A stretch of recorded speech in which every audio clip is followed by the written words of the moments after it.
চলতি মাসে বিশ্বের সবচেয়ে জনবহুল দেশ হচ্ছে ভারত। প্রতিবেশী চীনকে টপকে 140 কোটি ছাড়াবে দেশটির জনসংখ্যা। সাম্প্রতিক আদমশুমারি বলছে সংখ্যালঘু জনগোষ্ঠীর মধ্যে সবচেয়ে এগিয়ে মুসলিমরা।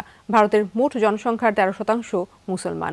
গেল দু দশকেই বেড়েছে মুসলিমদের সন্তান জন্মদানের হারও। সবশেষ জরিপ অনুসারে ভারতে মুসলিম জনসংখ্যা 20,70,00,000-এরও বেশি, যা মোট জনসংখ্যার 13%। কয়েকদিনের মধ্যে বিশ্বের সর্বোচ্চ জনতার দেশ হতে যাচ্ছে ভারত। এই জনসংখ্যার বিভিন্ন দিক আর সংখ্যাগত পরিসংখ্যান সামনে আসছে এখন, যার মধ্যে অন্যতম মুসলমান সম্প্রদায়ের সংখ্যা।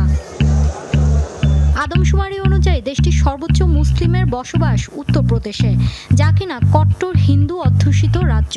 তবে শতাংশের হিসাবে শীর্ষ অবস্থানে লাক্ষাদ্বীপ। কেন্দ্রশাসিত অঞ্চলটির প্রায় 97% অধিবাসী মুসলিম।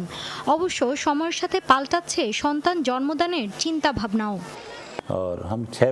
আমরা 6 ভাই বোন। বাবা ছিলেন রেলওয়ে কর্মকর্তা।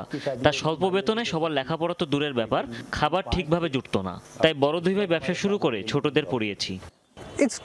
অবশ্যই সন্তান লালন পালনের খরচটা একটি বড় ইস্যু, তবে অতীতের তুলনায় নিজ সিদ্ধান্ত গ্রহণের পরিমাণ বেড়েছে বহুগুণ। আমরা প্রথমে নিজেদের শিক্ষার পেশা গুছিয়ে নেই, তারপর চিন্তা করি সন্তান গ্রহণ করব কিনা।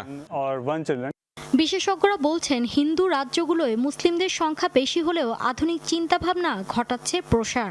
জন্ম নিয়ন্ত্রণকে বর্তমানে অপরাধ হিসেবে গণ্য করা হচ্ছে না, বরং আর্থিক অবস্থাকেই দেয়া হয় গুরুত্ব। একটি সন্তান থাকাটাই অনেক বড় সৌভাগ্য। অতীতে অনেক ভ্রান্ত ধারণা ছিল, যা সময়ের সাথে পাল্টাচ্ছে। ভারতীয় মুসলিমরাও হয়ে উঠছেন আধুনিক চিন্তাধারার। বর্তমানে